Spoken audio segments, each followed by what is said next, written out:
الجلال والإكرام أمتنا على دين الإسلام.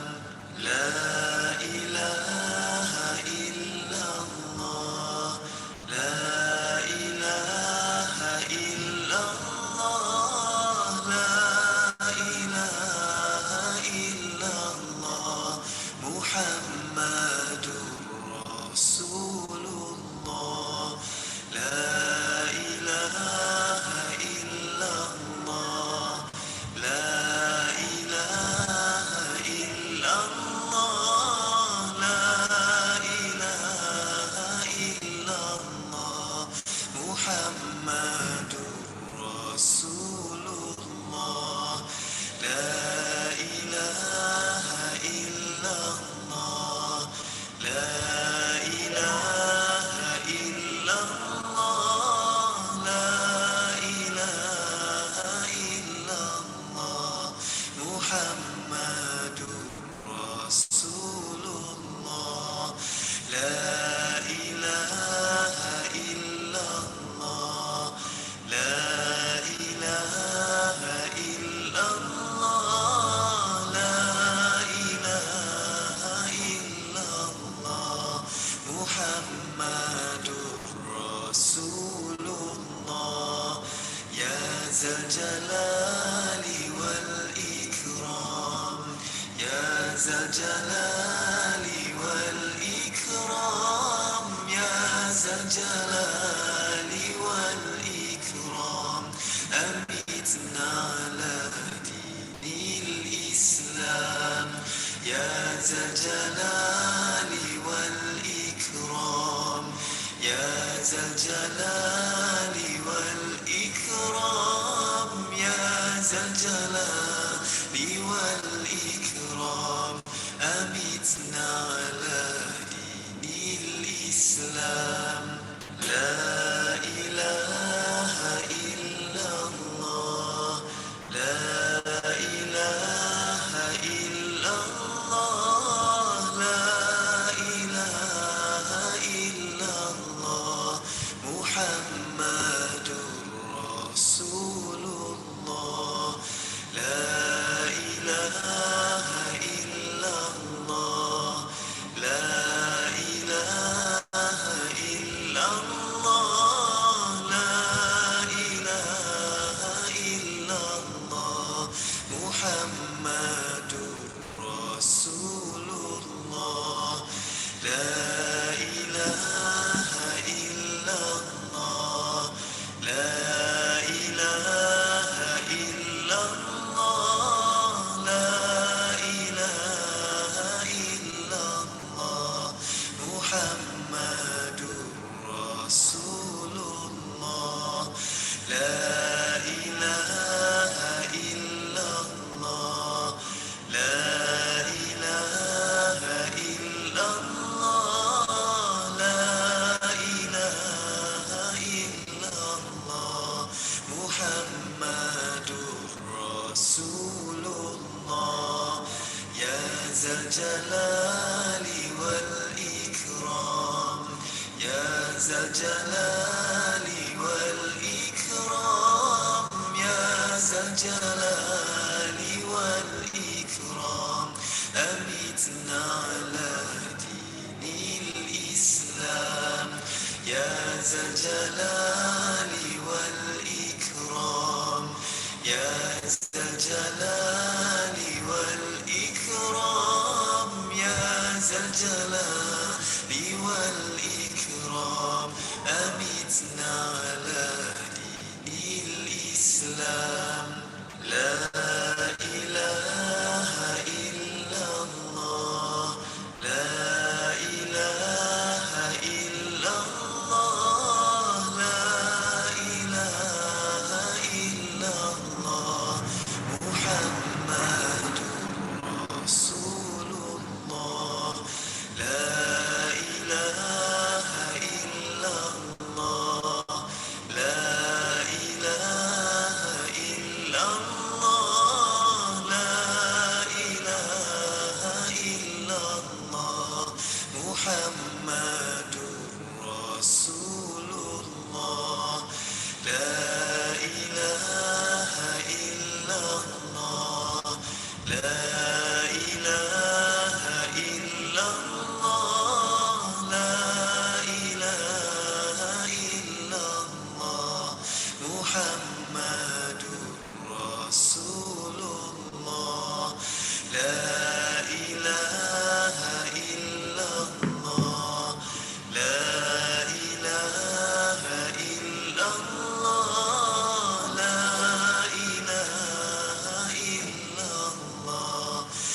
Muhammadur Rasulullah Ya Zal Jalali wal Ikram Ya Zal Jalali wal Ikram Ya Zal Jalali wal Ikram أمتنا على دين الإسلام يا ذا الجلال والإكرام يا ذا الجلال والإكرام يا ذا الجلال والإكرام أمتنا على دين الإسلام لا إله إلا الله لا إله إلا الله لا إله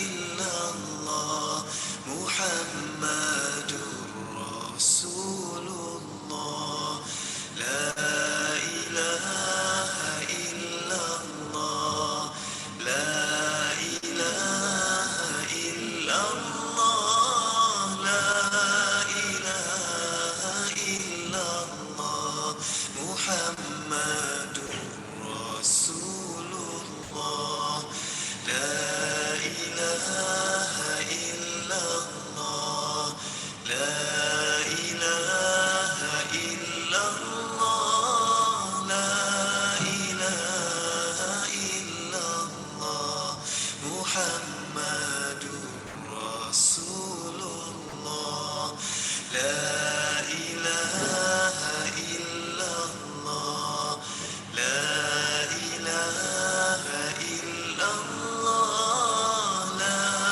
إله إلا الله محمد رسول الله يا ذا الجلال والإكرام يا ذا الجلال والإكرام يا ذا الجلال والإكرام أمتنا على دين الإسلام يا ذا الجلال والإكرام يا ذا الجلال والإكرام يا ذا الجلال والإكرام أمتنا على دين الإسلام لا إله إلا الله لا إله إلا الله لا إله إلا الله محمد رسول الله لا إله إلا الله لا إله إلا الله The world's #1 potato chip. The most finger-licking good. Spike. لا إله إلا الله محمد رسول الله لا إله إلا الله لا إله إلا الله لا إله إلا الله محمد رسول الله لا إله إلا الله لا إله إلا الله لا إله إلا الله محمد رسول الله يا ذا الجلال والإكرام يا ذا الجلال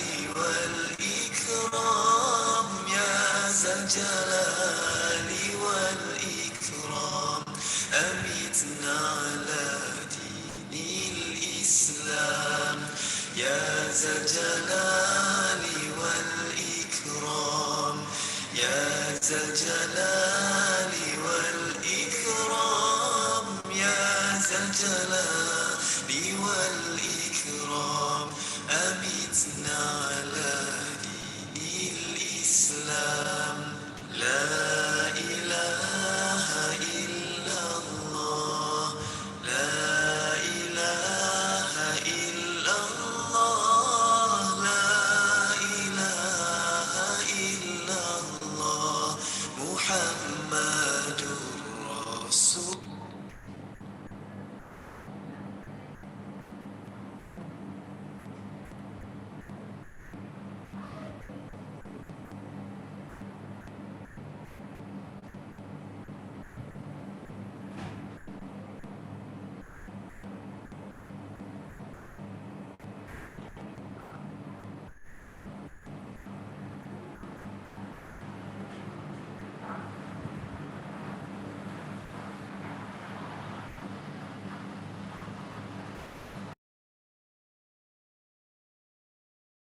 A'udzubillahi minasyaitonirrajim. Bismillahirrahmanirrahim. Assalamualaikum warahmatullahi taala wabarakatuh. Alhamdulillahirabbil alamin. Wa bihi nasta'in wassalatu wassalamu ala asyrafil anbiya'i wal mursalin sayyidina wa maulana wa ala alihi wa ashabi ajma'in. Subhanaka la ilma lana illa ma 'allamtana innaka antal alimul hakim. ولا حول ولا قوة إلا بالله العلي العظيم ونصلي ونسلم على النبي الكريم المصطفى صلى الله عليه وسلم وعلى آله وأصحابه وذريته والتابعين والتابعين بإحسان إلى يوم الدين اللهم فقهنا في الدين وافتح علينا فتوح العارفين واجعل أعمالنا خالصة لوجهك الكريم اللهم افتح بيننا وبين قومنا بالحق وأنت خير الفاتحين اللهم ارزقنا علما نافعا وارزقنا فهما. Pertama sekali mula kita sama-sama merafakkan kesyukuran kita kehadrat Allah Subhanahu wa taala. Di atas izin dan rahmat Allah Subhanahu wa taala dapat kita bersama-sama pada pagi ini. Diberi kesempatan dan diberi peluang oleh Allah. Mudah-mudahan dengan kesempatan dan peluang yang Allah Subhanahu wa taala berikan kepada kita, mudah-mudahan perbincangan kita, muzakarah kita pada pagi ini tuan-tuan diberkati dan juga dirahmati oleh Allah Subhanahu wa taala insya-Allah. Untuk pada pagi ini tuan-tuan, insya-Allah kita akan membincangkan berkenaan dengan korban, sejarah korban, dan kita perlu memahami bila kita memahami tentang sejarah korban, maka kita akan dapat memahami dan juga merasai kenikmatan dan kelazatan yang Allah Subhanahu wa taala berikan kepada kita kerana berpeluang untuk menyertai ibadah korban pada tahun ini dan juga pada tahun-tahun yang akan datang insya-Allah. Baik tuan-tuan yang dirahmati oleh Allah Subhanahu wa taala. Okey. Sebelum kita masuk kepada perbincangan kita berkenaan dengan sejarah ibadah korban, kita perlu suka untuk saya ingatkan bahawa hari ini kita dah masuk pada hari yang maknanya hari 1 Zulhijjah. Hari ini dah masuk pada hari yang keempat Zulhijjah. Jadi 1 hingga 10 Zulhijjah ni di antara hari yang mulia di sisi Allah Subhanahu wa taala. Sehingga ulama berpandangan ialah kalaulah pada malam hari, malam yang lebih ialah terletak pada 10 malam terakhir dalam bulan Ramadan.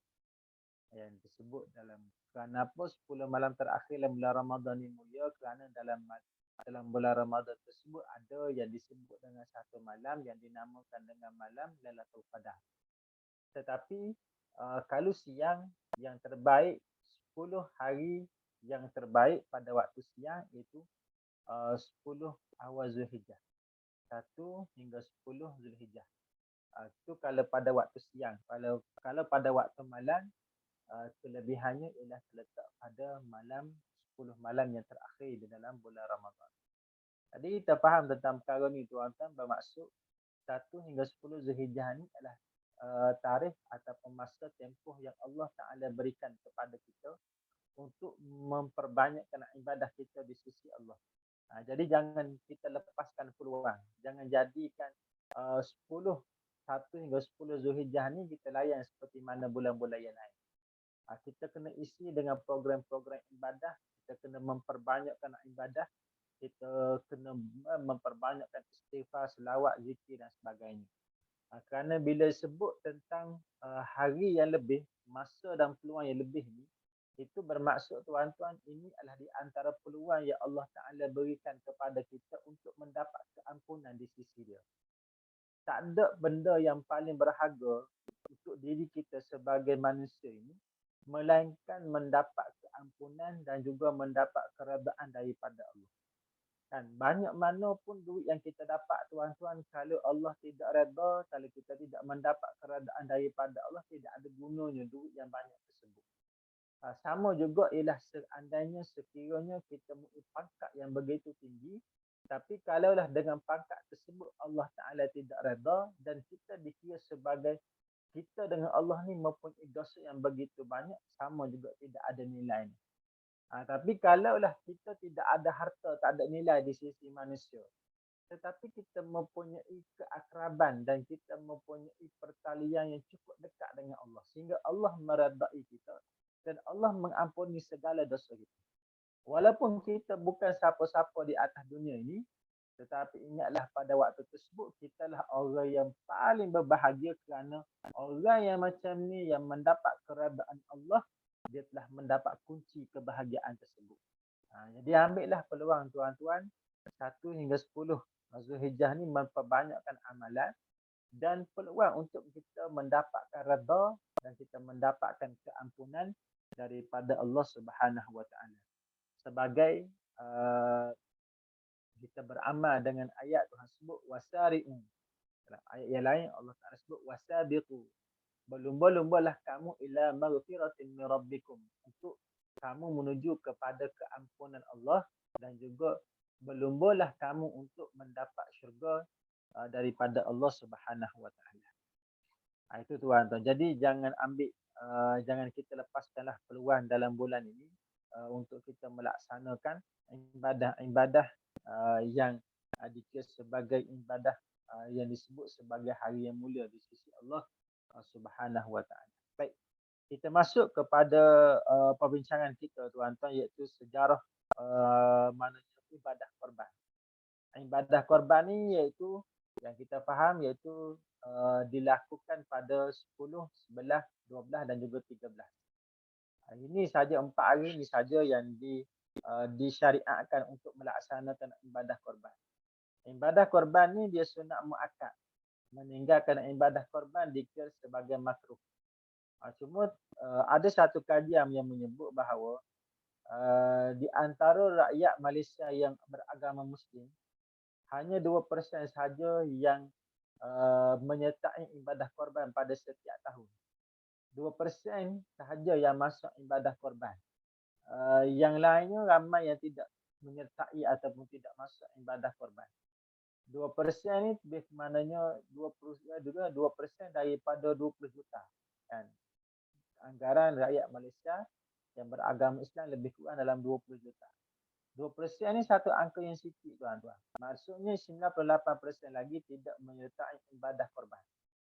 Kalaulah tidak menyertai ibadah korban adalah disebabkan kita tu miskin, kan? Kita miskin kerana tak mampu, itu tidak mengapa. Tapi adakah 98% di antara umat Islam di Malaysia ni adalah golongan yang miskin? Ini nak sebut pada kita hanya 2% sahaja yang mempunyai kesedaran, yang mempunyai semangat untuk menyertai ibadah korban. Kan? Sedangkan ibadah korban ni adalah ibadah yang dituntut sunat muakkad. Kan? Dan meninggalkan ibadah korban ni ialah dikira sebagai makruh. Jadi sebab tu beruntung tuan-tuan, saya ucapkan tahniah kepada tuan-tuan yang telah mendaftar, yang telah menyertai ibadah korban, sama ada ibadah korban tuan-tuan tersebut dilaksanakan dalam negara ataupun di luar negara. Kan? Kalau dalam negara, kan, itu mana ada juga kelebihan dan juga ada kebaikan dia, ada keutamaan dia. Bila kita laksanakan ibadah dalam negara ni tuan-tuan, kita boleh melihat lembu tersebut. Dan lembu ibadah korban yang kita nak sembelih tu, ialah kita boleh tengok lembu tu. Kemudian waktu mana darah tu mengalir, kita boleh tengok. Kan?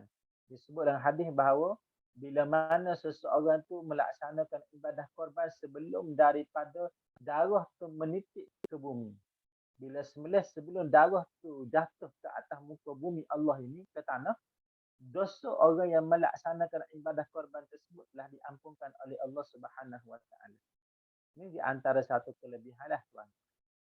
Kemudian bila kita dapat melihat darah korban sendiri dan kita dapat mengakhirkan ibadah dia punya daging korban tersebut kepada fakir miskin. Kan? Bila kita agihkan kepada fakir miskin, ada beberapa kelebihan yang kita akan dapat. Yang pertama ialah kita dapat pahala sedekah daging korban. Sedekah kalau harta yang biasa tuan-tuan dapat pahala. Bagaimana pula dengan mensedekahkan daging korban yang merupakan sunat muakkad di sisi Islam, di sisi syarak. Kalau lagilah kelebihan itu besar. Kan?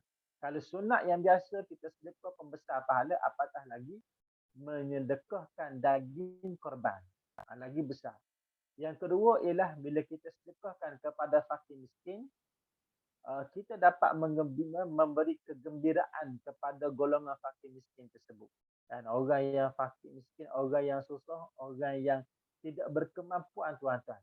Setiap hari mereka ni duk kira-kira hari ni dapat makan apa kan.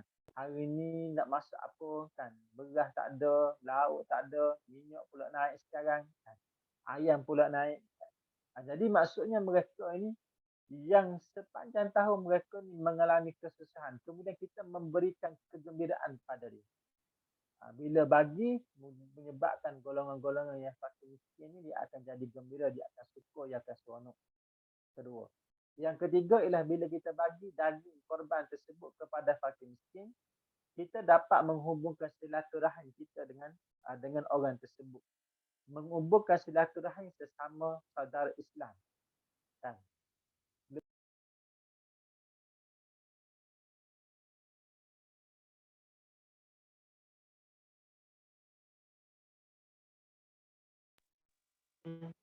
Memberikan punya daging korban tersebut kepada dia. Ini di antara adalah kelebihan-kelebihan yang kita dapat sekiranya kita melaksanakan ibadah korban. Baik, kita akan masuk tentang sejarah korban. Sejarah ibadah korban ni disuruh untuk melaksanakan ibadah korban iaitu pada waktu duha pada hari ke-10, 11, 12 dan juga 13 Zulhijjah. Kalau terlihat ialah sejarah ibadah korban yang disebut ataupun yang dicatat dalam Al-Quran iaitu bermula pada zaman Nabi Ibrahim alaihissalam. Pada saat mulanya Nabi Ibrahim bersedekah dengan roti dan sebagainya.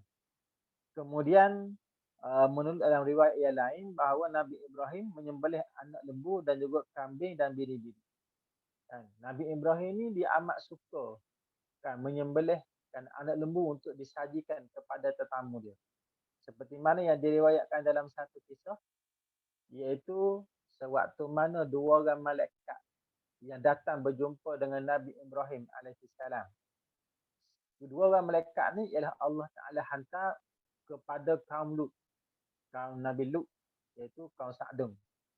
Yang mana kaum Nabi Lut ni ialah mereka melakukan hubungan sejenis. Laki-laki suka pada laki-laki, perempuan suka kepada perempuan. Waktu tu kemudian bila mana melampaui batasnya golongan kaum Nabi Lut pada waktu tersebut, menyebabkan Allah Ta'ala menghantar dua orang malaikat untuk menjatuhkan ataupun memberikan azab kepada kaum Nabi Lut. Bila dihantar dua orang malaikat ni, kemudian dua orang malaikat ni pergi ke rumah Nabi Ibrahim terlebih dahulu. Nabi Ibrahim dengan Nabi Lut ni mereka ni kedua orang ni sepupu tuan-tuan. Nabi Lut dengan Nabi Ibrahim ni sepupu. Bila Nabi Ibrahim menerima tetamu, dua orang tetamu, kan? Kemudian Nabi Ibrahim dia suka, mana dia amat memuliakan tetamu. Bila tetamu datang ke rumah dia, dia akan menyembelihkan anak lembu. Kan? Bukan lembu yang sudah berusia tapi anak lembu. Anak lembu ni jarang tuan-tuan orang sembelih. Dan biasanya orang akan sembelih ialah lembu yang sudah berusia. Kan? Sebab tapi kalau sudut lazatnya daging anak lembu lagi lazat, lagi sedap. Sebab dia punya mana dia tak kerah lagi pada waktu tersebut. Maknanya ialah menyembelihkan anak lembu. Selepas itulah barulah dua orang malaikat tadi mengkhabarkan kepada Nabi Ibrahim dua khabar. Khabar pertama khabar gembira, yang kedua lagi adalah khabar buruk. Khabar gembira ialah Nabi Ibrahim akan mendapat anak dengan Siti Sarah, iaitu yang akan melahirkan Nabi Ishaq. Dia punya berita gema, dia punya berita buruknya ialah Allah menghantar dua orang malaikat tu tadi, dua orang utusan, khabarkan kepada Nabi Ibrahim bahawa dua orang malaikat ni akan pergi ke kaum Nabi Lut dan akan menjatuhkan azab kepada kedua mereka. Dan akan menjatuhkan azab kepada kaum Nabi Lut tersebut. Itu tuan-tuan. Jadi sejarah pada permulaannya Nabi Ibrahim ni menyembelih anak lembu, kambing dan biri-biri.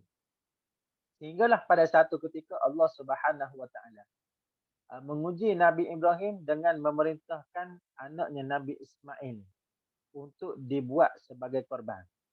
Ini disebut dalam surah As-Saffat pada ayat 102 sehinggalah ayat 107.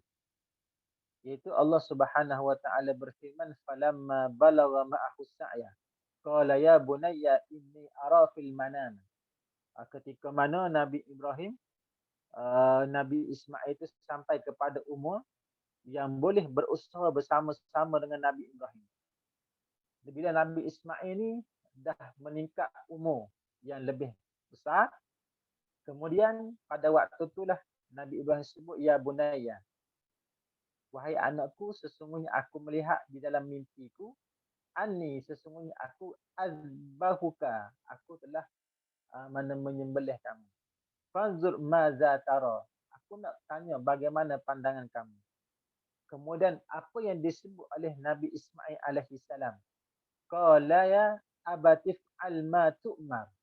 Wahai ayah, laksanakanlah perintah yang telah Allah Subhanahu Wa Taala perintahkan kepada kamu. Bila Nabi Ibrahim sebut aku bermimpi bahawa aku menyembelih kamu, dalam mimpi tersebut itu bermaksud bahawa Allah memerintahkan kepada Nabi Ibrahim supaya menyembelih anaknya Nabi Ismail. Walaupun benda ni tuan-tuan dilihat sebagai yang nampak mana perintah yang seolah-olah nampak memberikan kezaliman, kan? Kenapa nak sembelih seorang anak, kan? Kalau kita tengok hari ni nak sembelih seorang anak, kalau seorang ayah menyembelih seorang anak pada hari ni, kenapa orang ni adalah orang yang kejam. Orang yang kejam, orang yang zalim, orang yang tidak ada keperimanusiaan. Tetapi yang nak dilaksanakan oleh Nabi Ibrahim pada waktu ini adalah perintah daripada Allah Subhanahu Wa Taala. Kita boleh ingat tuan-tuan, segala perintah yang telah Allah Taala perintahkan kepada kita, semua perkara tersebut tidak akan memberikan satu kesusahan kepada kita. Tidak ada satu pun perintah Allah yang memberikan kesusahan, yang boleh merugikan manusia, yang boleh membuatkan kehidupan manusia itu jadi kacau balau, tak ada. Semua perintah Allah bertujuan untuk menambahkan lagi. Dia punya apa? Menambahkan lagi, memberikan kesejahteraan kepada manusia itu sendiri. Cuba tuan-tuan cek pada hari ini, setiap daripada perintah yang Allah Ta'ala perintahkan pada kita, tak ada yang memberikan kemudaratan, tidak ada. Sama juga setiap daripada larangan yang Allah Ta'ala larang, semuanya memberikan kebaikan pada manusia. Tidak ada satu pun larangan Allah yang memberikan kerugian pada manusia, tidak ada, tuan. Sebab tu kita perlu husnuzan dengan Allah. Bila Allah Ta'ala tentukan satu perkara kepada kita, ada benda yang perlu kita belajar daripada perkara tersebut. Kalau Allah Ta'ala perintahkan kita satu benda, kan, ada benda maknanya ada hikmah dan ada kebaikan untuk kita. Kan? Jadi sebab itulah bila Nabi Ibrahim diperintahkan oleh Allah untuk menyembelihkan Nabi Ismail.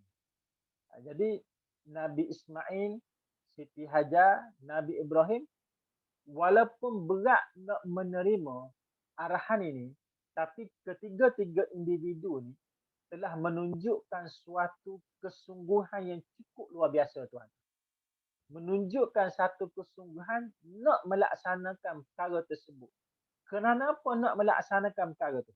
Kerana ketiga-tiga hamba ni, ketiga-tiga insan ni nak menunjukkan pada kita bahawa sebagai manusia, sebagai hamba, sebagai insan, kita tidak boleh mempunyai pilihan dalam melaksanakan ibadah pada Allah. Kalau kita makan tuan-tuan, kita boleh ada pilihan. Kita nak makan kedai ni ataupun kedai yang sebelah ni. Kita boleh ada pilihan. Tapi apabila kita nak melaksanakan ibadah, kita tidak ada pilihan. Kita mesti melaksanakan ibadah pada Allah. Kita tak boleh. Hari ni kita nak semayang, esok tak nak. Nak semayang zuhur, tak nak semayang asar. Nak solat maghrib, tak nak solat isyak. Tak boleh. Kita tidak ada pilihan. Sebab kita sebagai hamba mesti melaksanakan segala perintah yang telah Allah Ta'ala perintahkan kepada kita. Itu tuan-tuan. Ni. Jadi, kita lihat sikit lagi. Kita akan tengok akhir sekali bagaimana hikmah dan pemberian Allah di sebalik orang yang menjunjung perintah Allah Ta'ala tersebut. Kemudian akhir pada ayat ini tuan-tuan. Falamma aslama wa tallahu lil jabin wa nadainahu ya Ibrahim fasadaqtar ru'ya inna kadzalika najzil muhsinin inna hadza lahuwal bala'ul mubin. Dan akhir sekali Allah Subhanahu wa taala menyebut wahai Ibrahim, bila Nabi Ibrahim bersungguh-sungguh dalam melaksanakan perintah Allah. Sehingga Nabi Ismail kata, wahai ayahku, kalau kamu nak sembelih aku, kan kamu ikatkan badan aku supaya aku tidak melarikan diri. Lalu kamu tajamkan pisau kamu supaya aku tidak merasai kesakitan sewaktu mana kamu menyembelih. Ini tuan-tuan, ni maknanya kedua-dua ni berusaha. Nabi Ibrahim berusaha untuk melaksanakan perintah Allah. Nabi Ismail juga berusaha untuk melaksanakan perintah Allah. Dan kedua-duanya berusaha dalam melaksanakan ibadah. Sebab tu itu mana tuan-tuan, dalam kita nak melakukan sesuatu perkara ni, kita perlu mencari jalan. Dan kalau orang rajin tuan-tuan, dia akan mencari jalan untuk melakukan perkara tersebut. Tapi kalau orang tu orang yang malas, maka dia akan cari alasan. Dia akan cari alasan kenapa dia tak nak baca Quran, kenapa dia tak nak solat, kenapa dia tak nak pakai tudung. Dia akan cari alasan. Kita ni bukan cari alasan, tapi kita mencari jalan. Bila kita cari alasan, mungkin alasan tersebut lepas di atas dunia. Tapi di hari akhirat kita takkan lepas. Segala alasan kita takkan lepas di hari akhirat. Tapi kalau kita mencari jalan tuan-tuan, setiap jalan yang kita cari, yang kita buat untuk melaksanakan ibadah pada Allah, makin susah tuan-tuan, makin besar pahalanya di sisi Allah.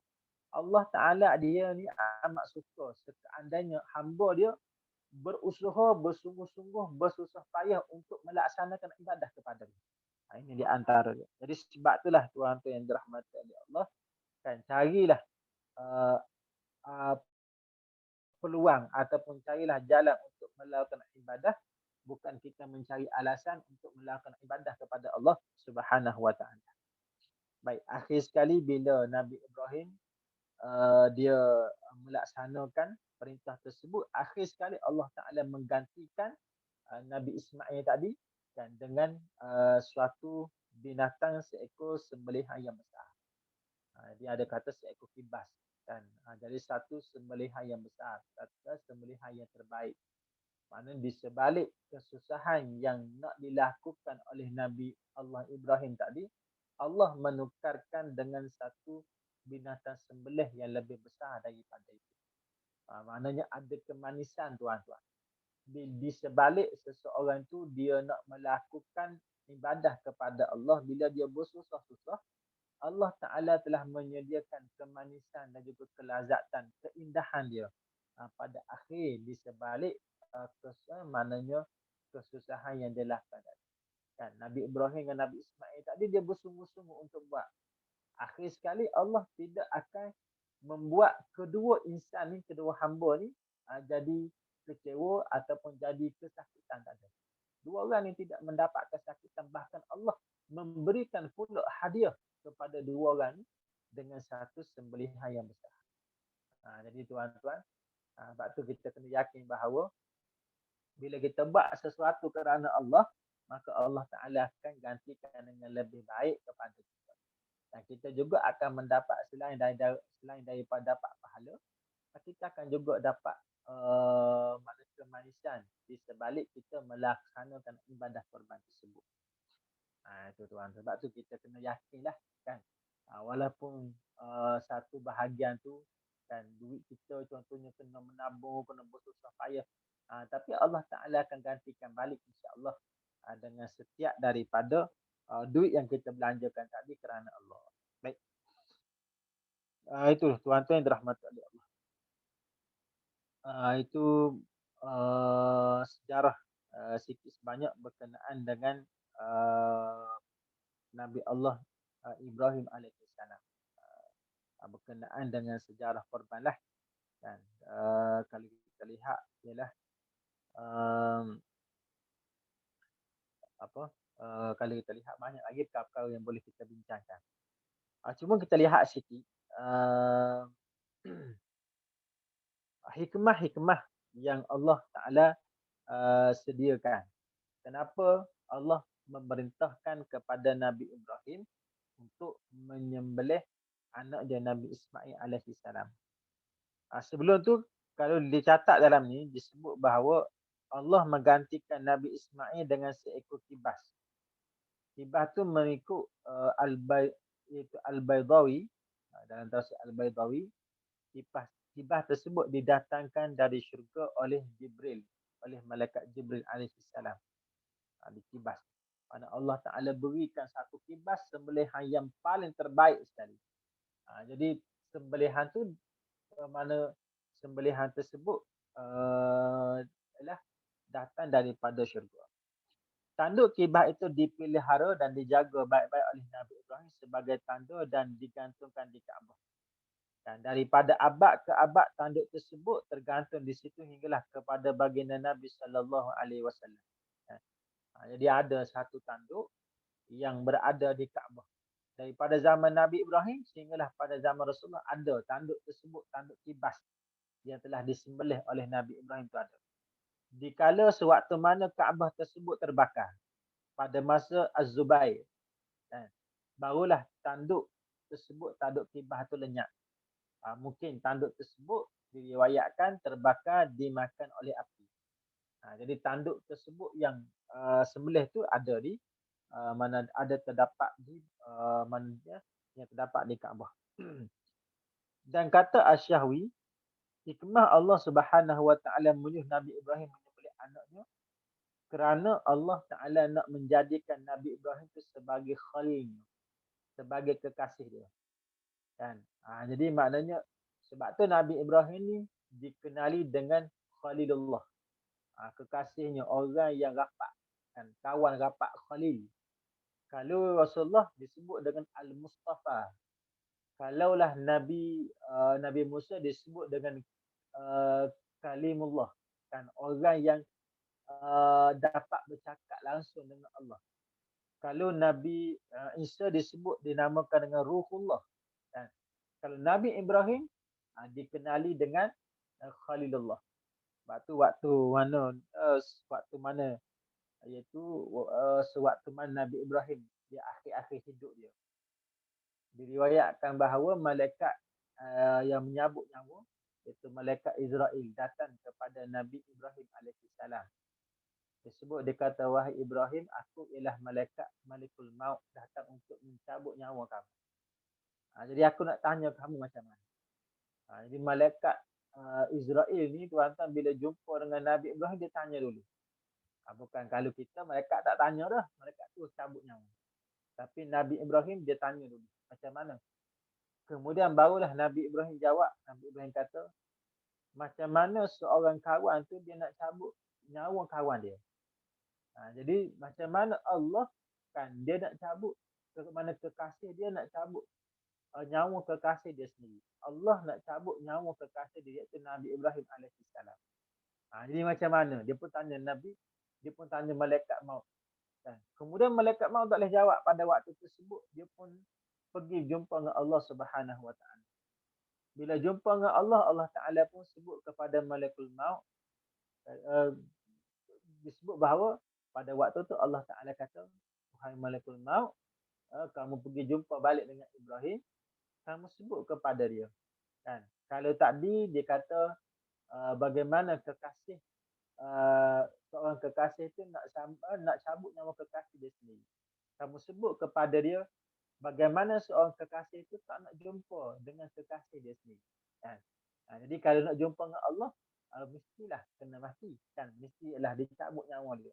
Jadi cabut nyawa tu salah satu di antara seseorang tu nak boleh untuk sanggup untuk berjumpa dengan Allah Subhanahu Wa Taala. Jadi bila malakul maut turun jumpa dengan Ibrahim, Nabi Ibrahim disebut macam tu, barulah Nabi Ibrahim kata kalau macam tu yang disebut oleh Allah, cabutlah nyawa aku kerana Nabi Ibrahim sudah tidak sabar lagi untuk berjumpa dengan Allah Subhanahu Wa Taala. Itu tuan-tuan. Jadi bila diuji dengan begitu berat, maka tinggilah pangkat seseorang tu di sisi Allah Subhanahu Wa Taala. Nabi Ibrahim ni dalam hierarki ataupun dalam bukan hierarki, disebut keutamaan rasul-rasul yang ulul azmi. Nabi Ibrahim ni berada pada tempat yang kedua.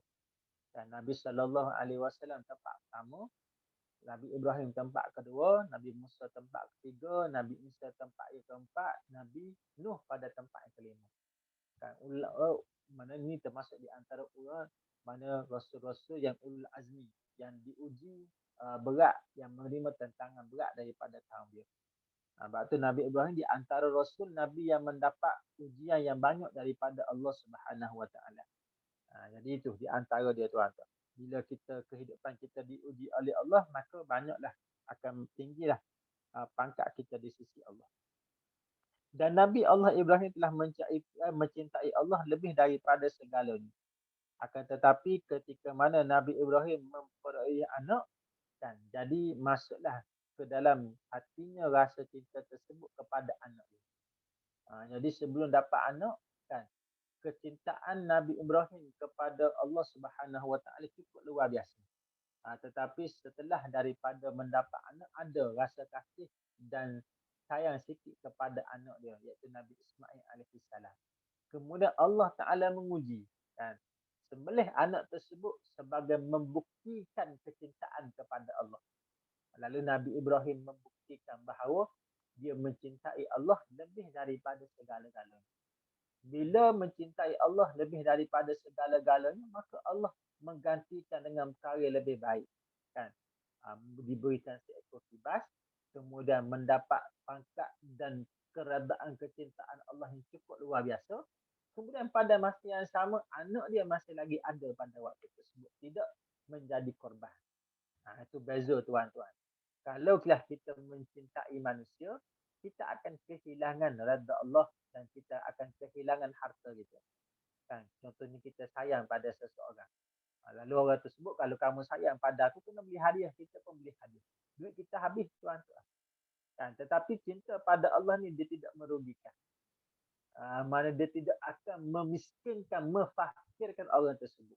Dia tak akan jadi macam tu. Sebab tu kita yakinlah bila kita letakkan kecintaan Allah lebih daripada segala-galanya, kita akan dapat kelebihan.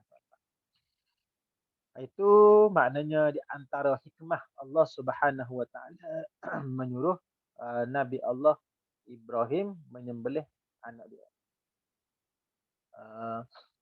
Kalau kita lihat dalam satu hadis Nabi sallallahu alaihi wasallam,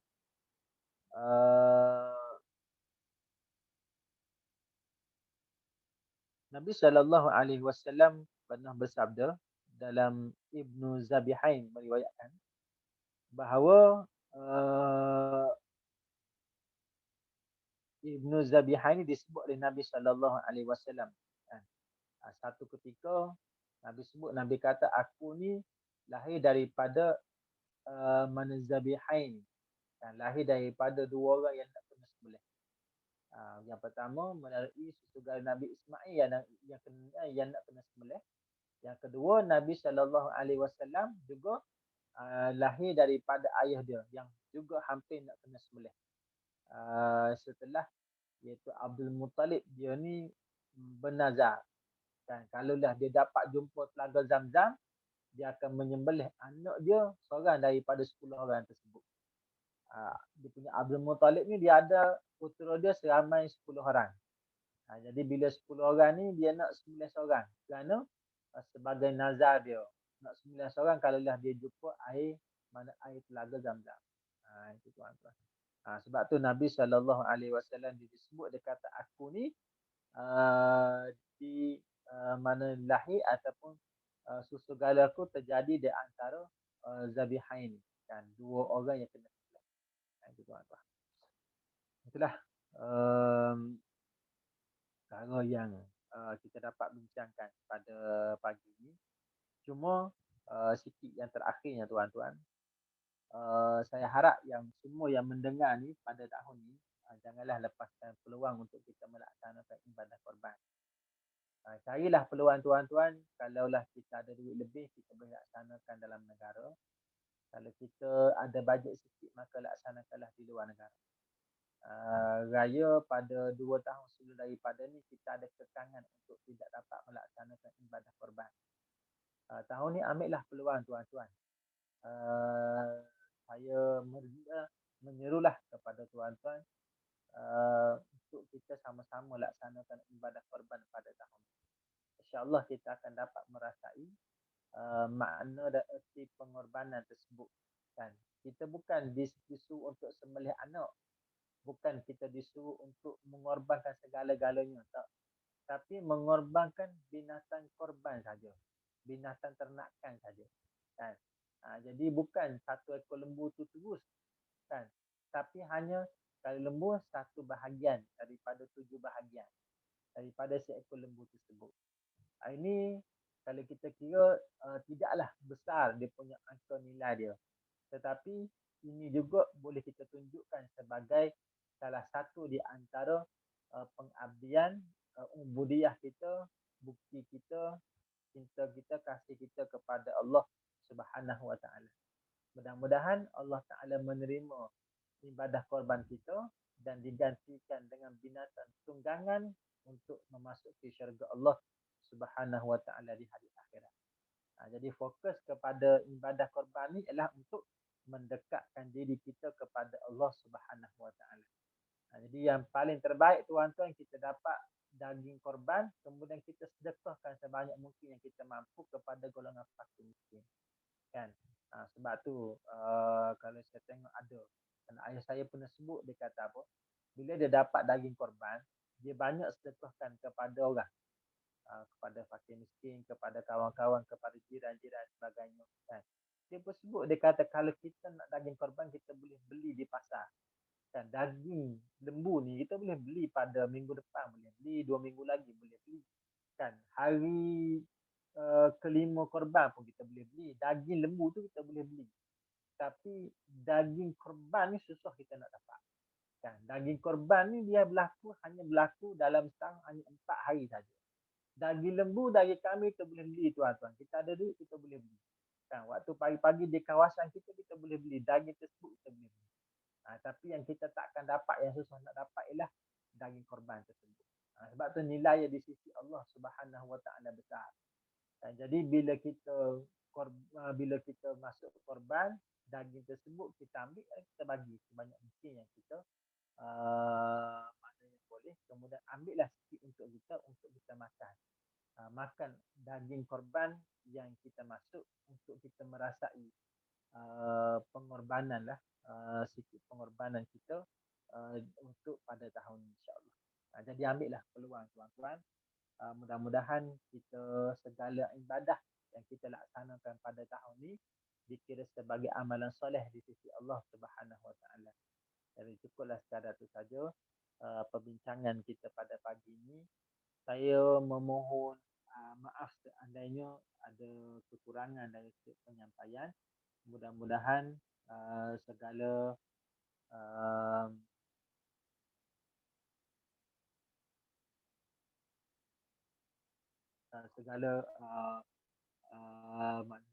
mudah-mudahan segala perbincangan kita pada pada pagi ini diberkati dan dirahmati oleh Allah Subhanahu Wa Taala.